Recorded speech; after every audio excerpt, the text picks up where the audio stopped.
যেসব কথা শুনতেছি, ওই মাঠের ভিতরে পরিস্থিতি, গভর্নমেন্টের ভিতরে পরিস্থিতি, পলিটিক্যাল সার্কেলের ভিতরে পরিস্থিতি এবং আরও অনেক জায়গাতে, 3-4টা জায়গাতে পরিস্থিতি, কোনোটার সাথে কোনো মিল নেই। মিল নেই কেন আমি বলি, আমি ভাবছিলাম এই কথাটা শেষে বলবো, যে ওই সভা সাহেব একটা কথা বলে গেছে যে বাংলাদেশের বুদ্ধিজীবীরা যে 71-এ মুক্তিযুদ্ধ হবে এটা আজ করতে পারে নাই, এইবারও বুদ্ধিজীবীরা ফেল মারছে। তো আমি বলবো যে এই ক্ষেত্রে খুব গুরুত্বপূর্ণ যে এইটাকে বুঝা, আসলে সময়ের সন্তান বলতে একটা আইডিয়া আছে, সময়টাকে বুঝা, এটা হচ্ছে আমাদের জন্য গুরুত্বপূর্ণ, যে আমরা সময়ের ভিতরে কিভাবে সক্রিয় হব এবং আমরা কিভাবে সময়টাকে ধরব। আমি যদি বলি যে আমাদের এখানে যেই সার্কেলটা বেসিক্যালি এটা আমাদের একার কৃতিত্ব না অবশ্যই, কিন্তু যেই গাঠনিক শক্তি ছিল, ওই গাঠনিক শক্তির ভিতরে সবচেয়ে গুরুত্বপূর্ণ জিনিস ছিল যে ভাবাদর্শিক বোঝাপড়া। এখন ধরেন না আপনার, আমরা বলতেছি একটা পোস্ট ইডিওলজিক্যাল সিচুয়েশনে আছি, আমাদের কোনো ওইভাবে আমরা একটা তুহিন এখানে বলে গেল যে নির্দলীয় বলতে কি বোঝাচ্ছে, বাট অথবা এটাই নতুন কিনা রাজনীতি কিনা নতুনভাবে, বা আরো অনেকে অনেক কিছু বলছে। বাট মূলত হচ্ছে যে আমাদেরকে লড়তে হয়েছে কিসের বিরুদ্ধে, এটা আসলে আমাদের বুঝতে হবে প্রথমত। এবং আসলে সামনের লড়াইটার সাথে গণ অভ্যুত্থানের যে ধরেন না আপনার হচ্ছে 2 কি 3 সপ্তাহ যে সময়টা, শ্বাসরুদ্ধকর যে সময়টা, অথবা এর আগে পরে আরো কিছুদিন যদি বর্ধিত করি, অথবা অনেকেই বলতেছেন এখনো গণ অভ্যুত্থান পরিস্থিতি, আমিও মনে করি।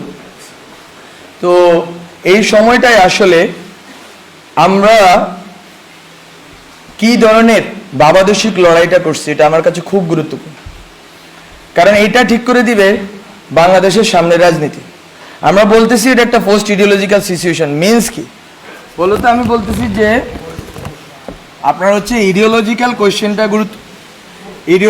কোয়েশ্চেনটা গুরুত্বপূর্ণ ছিল। আজম স্যারের লেখায় দেখাইছেন যে ভাষাগত এজবালি ভাষাগত কোয়েশ্চেনটা গুরুত্বপূর্ণ ছিল, এবং আপনার এখানে জনগণ যে ক্যাটাগরি এটা কিভাবে গঠিত হইলো এটার একটা গুরুত্ব ছিল।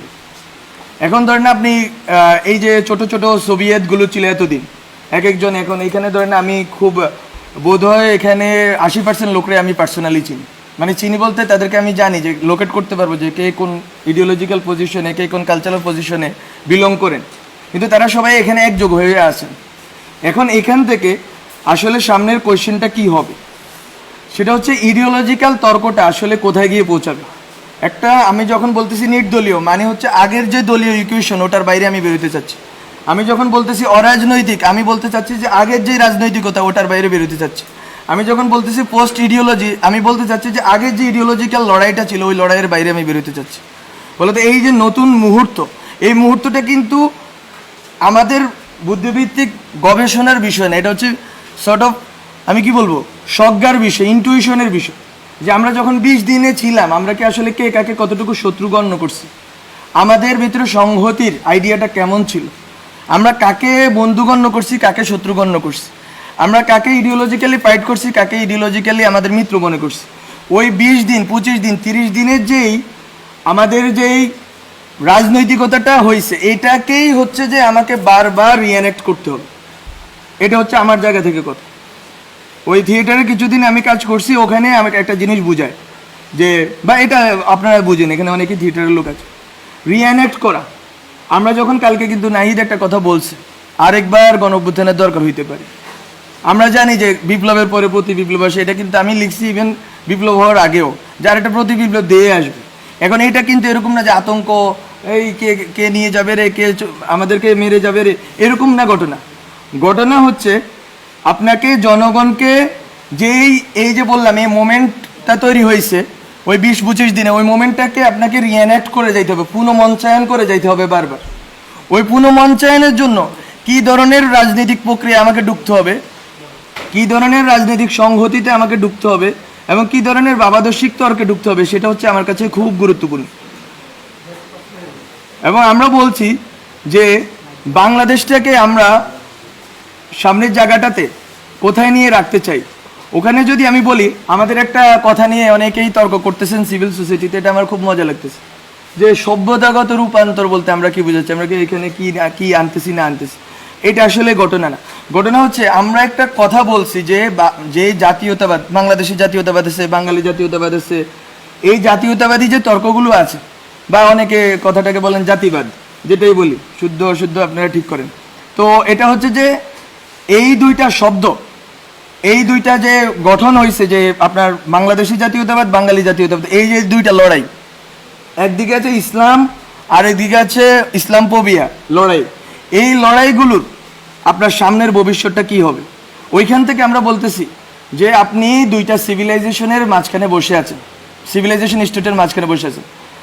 আপনি বাংলাদেশ রাষ্ট্রটাকে কোথায় দাঁড়া করাইতে চাচ্ছেন? আপনি কি 71-এর যে মুক্তিযুদ্ধের যেই প্রশ্নগুলো আছে, এটা খুব খুব ভাইটাল কোয়েশ্চেন। মুক্তিযুদ্ধের মানে যেই আপনার চেতনা, গণচেতনা, ওর ভিতর দিয়ে যেই রাজনীতিটা হয়েছে, ওই রাজনীতি দিয়ে কি আপনি টেনে নিতে পারবেন, নাকি মুক্তিযুদ্ধের গণচেতনাটাকে আপনাকে স্ট্রেস করে সামনের দিকে আগাইতে হবে? সামনের দিকে আগাইলে আপনি কোথায় আগাবেন?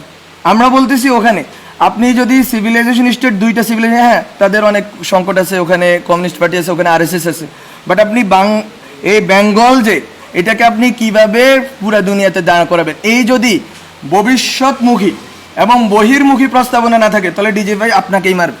ডিজে ভাইয়ের কাজ না আপনার, এখানে বললে আবার শুনে ফেলবে ওরা, তো ডিজে ভাইয়ের কাজ না যে আপনাকে গুলি করা। ডিজিপাই অথবা বাংলাদেশের যে এনএসআই বা যারা সিকিউরিটি, তাদের কাজ বেসিক্যালি কি? রাষ্ট্র মানে কি বুঝি আমি? রাষ্ট্র মানে রাষ্ট্রের একটা শত্রু থাকবে, রাষ্ট্রের কোনো বন্ধু নেই। কি বলে বন্ধু রাষ্ট্র বলতে? একটা আইডিয়া, খুব অদ্ভুত আইডিয়া তারা আবিষ্কার করছে। বন্ধু রাষ্ট্র বলতে তো কোনো কিছু নাই। প্রত্যেকটা রাষ্ট্রই তার, এই যে আজকে আমার বাদ ছেড়ে দিল, তো এটা তো এরকম অনেকে বলতেছে এটা রাজনৈতিকভাবে আমাদের বিরোধিতা করতে হবে, করবো, কিন্তু রাষ্ট্র তো এমন একটা জিনিস, সে তার স্বার্থটা দেখবে। তো বন্ধু রাষ্ট্র বলতে কোনো আইডিয়া নেই।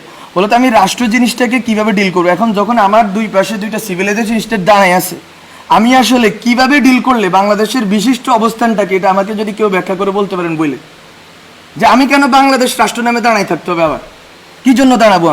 আমি কি 71 দিয়ে ওই ইকুয়েশন সলভ করতে পারছি কিনা? যদি সলভ করতে পারতাম তাহলে বেশিরভাগ দাঁড়াইলো কেমন 71-এর উপরে?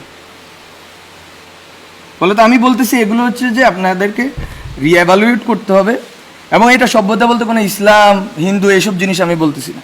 এটা হচ্ছে আপনারা যদি বেঙ্গল বেসিন, আমরা বেসিনে বসে আছি, বেসিনে আমাদের ল্যান্ডটা, আমাদের দেশটা বেসিন ল্যান্ড, এটা হচ্ছে একটা ধরনের সিভিলাইজেশনাল কনফ্লুয়েন্স ঘটছে এখানে, সব ধরনের সিভিলাইজেশন এখানে এসে মিলিত হয়েছে। এইটা কতটুকু শক্তির জায়গা? উই হ্যাভ ডিফারেন্ট, আমি বলছি there are many Islams in this world, Islams বলতেছি, তো আমার এখানে একটা ইসলাম আছে, আমি ওইটাকে কতটুকু গ্লোবালি রিপ্রেজেন্ট করবো? This is the question of, this is really the question of national integrity and security. এটা অনেকে বুঝতেছে কিনা আমি জানি না। আমার এখানে যেই সেকুলার রাজনীতির কাঠামো আছে, এটাকে তো আমাকে ইন্টেক্ট রাখতে হবে। এখন এই সেকুলার রাজনীতির কাঠামো কি? সেকুলার আর সেকুলারিজম, এটা অনেক তর্ক আছে, তালাল আসাদে অনেকে পড়ে বেজে ফেলছে, কিন্তু সেকুলার আর সেকুলারিজমের তর্কে যে আমি এখনো পর্যন্ত ডিল করি নাই, আমি কি এই রাষ্ট্রটা সেকুলার করব নাকি সেকুলারিস্ট করব? অনেকগুলো তর্ক আছে।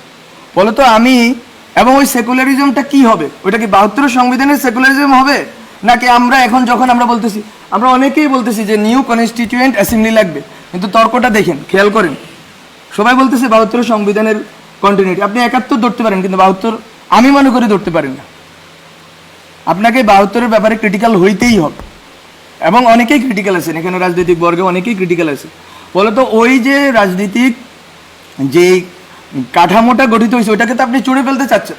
চুড়ে ফেলতে চাইলে ওই সময় যে সেকুলারিজম আছে, এটাকে আপনাকে কিন্তু আবার রিডিফাইন করতে হবে। এবং নতুনভাবে এখন যে সেকুলারিজম আছে, সেই সেকুলারিজম, এখন তো সেকুলার মানুষ, আপনি কি এখানে ধরেন আন্দোলন, আমরা তো স্লোগান থেকে শুরু করে অনেক নাম টামও ঠিক করছি, আপনি কি এখানে দেখছেন কোনো স্পেসিফিক? আমরা কি করছি? আমরা বলছি যদি মোমবাতি প্রজ্বলন দাও, বলে দাও যার ইচ্ছে বসে দোয়া পড়ুক। আমরা বলছি 1 মিনিট নীরবতা পালন করবে, যার ইচ্ছে সে দোয়া করুক। আপনি এতদিন কি করছেন?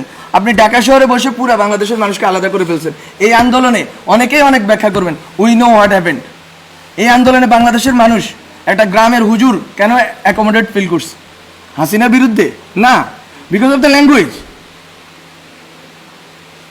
এটারই বলে সেকুলার ল্যাঙ্গুয়েজ। এতদিন সেকুলার বলতে আপনারা যেটা বলছেন, ওটারে হচ্ছে যে একটা মধ্যবিত্তের একটা বাবল, আর হচ্ছে আওয়ামী লীগের একটা কাঠামো।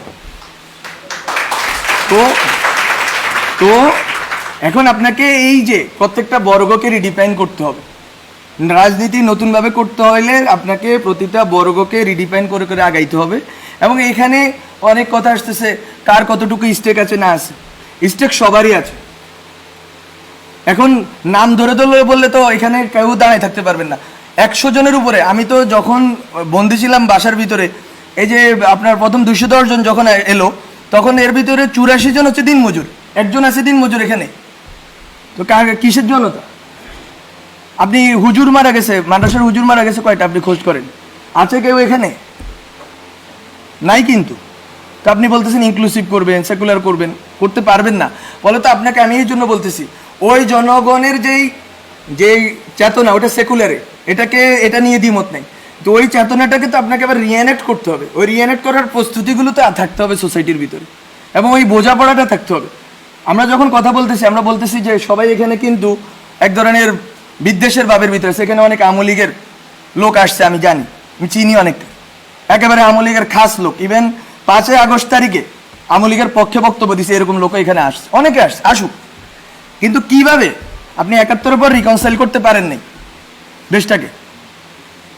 আপনি 71-এর পর দেশটাকে রিকনসাইল করতে পারেন নাই দেখে সেই যে পাক আছে, লুপ হোলসগুলো আছে, ওইটা বেয়ে বেয়ে ফেসিবাদ দাঁড়ায় গেছে। আপনি জামাত প্রশ্নটা আপনারা টিকে রাখছেন, বলো তো এখনো একই লুপ হোলস তৈরি হবে কিনা? আমি আওয়ামী লীগ নিষিদ্ধ করে দিব? নিষিদ্ধ করব কিসের প্রক্রিয়া করব? আওয়ামী লীগ যারা বিশ্বাস করে, আওয়ামী লীগে যারা ইমান আছে যাদের, তাদেরকে আমি কিভাবে ডিল করবো? তারা তো আমার সোসাইটিতে আছে, তারা তো নাগরিক। একটা টার্ম নিয়ে অনেকেই বিরোধিতা করতেছেন, ছাত্র নাগরিক কেন বলতেছি? বিকজ আমি স্টেট চাই, স্টেটে সিটিজেন থাকে, পিপল অবশ্যই থাকে। পিপল তো কাঠামো, প্রথমকার কাঠামো। আমি বলতেছি এটা ভবিষ্যমুখী হিসাবে, এটা নিয়ে আমরা আরেকটা তর্ক আরেকবার করবো। কিন্তু আমি বলতেছি যে এখানে আওয়ামী লীগের যে লোকগুলো আছে তাকে আপনি কিভাবে রিকনসাইল করবেন? আপনি কি আরেকটা সুযোগ দিবেন ভারত বা অন্য রাষ্ট্রগুলোকে যে এই দেশটাকে বিভাজন করে আরেকটা কোনো জাগরণ মঞ্চ হবে, আরেকটা এই সেই হবে, এবং এর ভিতর দিয়ে আবার দেশটাকে বিভাজন করা হবে এবং পেশিবাদকে টিকে রাখা হবে? এটা বিএনপির পেশিবাদ হইলে তো এটা বিরোধিতা আমার করতে হবে। বলে তো এই কোয়েশ্চেনগুলো আপনারা মাথায় রাখেন যে রিকনসিলিয়েশন প্রসেসটা কী হবে এই ন্যাশনের। এই দেশের মানুষগুলো একজোট হবে কিভাবে?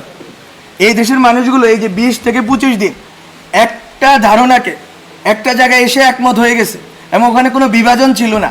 ওই বিভাজন এই যে ছিল না, এটাকে আপনি রিএনেক্ট করবেন কিভাবে? আমি বারবার এই কথাটাই বলবো, রিএনেক্টমেন্ট নিয়ে ভাবতে হবে। এবং এখানে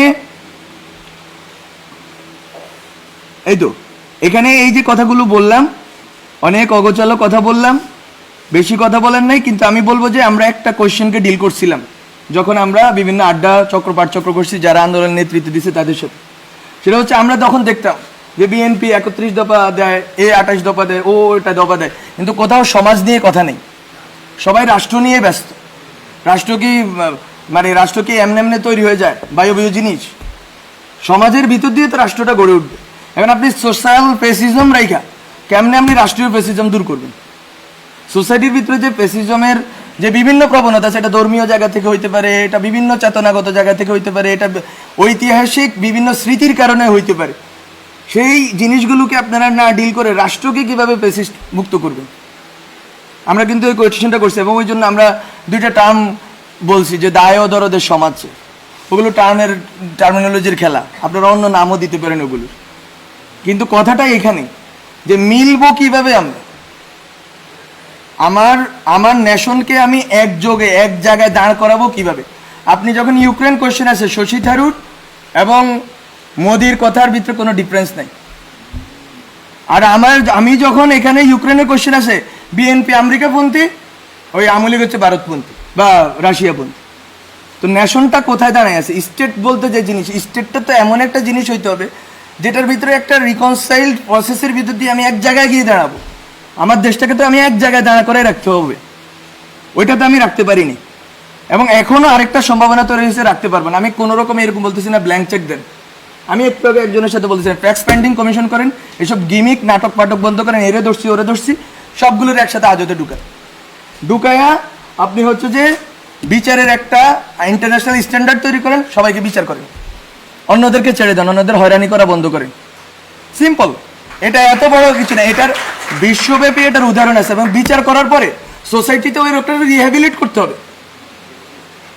আপনি আরেকটা জামাত শিবির বানাইতে পারেন না যে যেখানে দেখবো কি কি কি বলে একটা একটা শিবির ধরিয়ে দেওয়া যাবে। আমি কি বলবো ছাত্রলীগের এই কথা বললে এই রাষ্ট্র টিকবে না?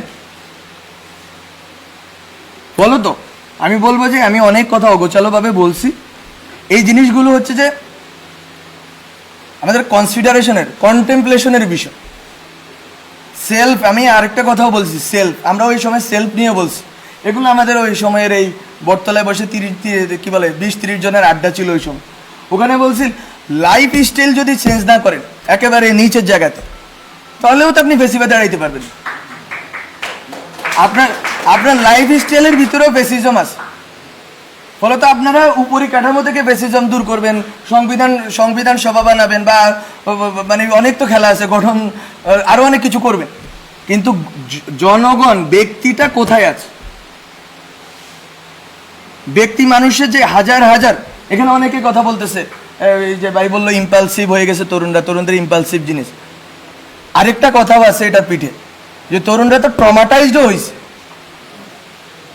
ঢাকা শহরের লাখ লাখ, ঢাকা শহরের না, মফস্বল বিভিন্ন এলাকার তরুণরা ট্রমাটাইজড হয়েছে। আপনি তাদের ট্রমা কিভাবে ডিল করবেন? এই মানসিক স্বাস্থ্যের সমস্যা আপনি কিভাবে ডিল করবেন এই নতুন রাষ্ট্রে? বলে তো অনেক কোশ্চেন আছে। কিন্তু এই যে ব্যক্তি পর্যন্ত তো পৌঁছাইতে হবে। ব্যক্তি সমাজকে আমি পরিগঠন করলে আমি রাষ্ট্রকে এদিক ওদিক করতে পারবো, কিন্তু রাষ্ট্র আবার আমি সার্বভৌম করবো কিনা ওই তর্কেও আমাকে থাকতে হবে। রাষ্ট্রকে আমি আবার সার্বভৌম করে ফেলবো কিনা। বলে তো অনেক অগোচর কথা বলে ফেলছি, ক্ষমা করবেন, আমি অনেক ছোট মানুষ। তো এতটুকুই কথা। আপনাদের সাথে আরও কথা হবে, কিন্তু আমি বলে রাখলাম যে আন্দোলনের ভিতর, গভর্নমেন্টের ভিতর এবং সামাজিক বা রাজনৈতিক পরিসরের ভিতর অনেকগুলো তর্ক আছে যেটা আসলে খাপ খায় না। এই খাপ খাওয়ার জায়গাটা তৈরি করতে হবে যাতে আমরা সেম পেজে থাকি, এবং বাংলাদেশ রাষ্ট্র নিয়ে আমাদের যে স্বপ্নটা আছে স্বপ্নটা একটু বড় করে দেখতে হবে। এইটা যে এতদিন, আমি শুধু একটা কথা বলে শেষ করি, কেন আমরা সভ্যতা রাষ্ট্রের কথা বলতেছি। যতদিন আপনি বাংলাদেশ রাষ্ট্রের ভিতরে থাকবেন বিজেপি এনএসআই আপনাকেই মারবে।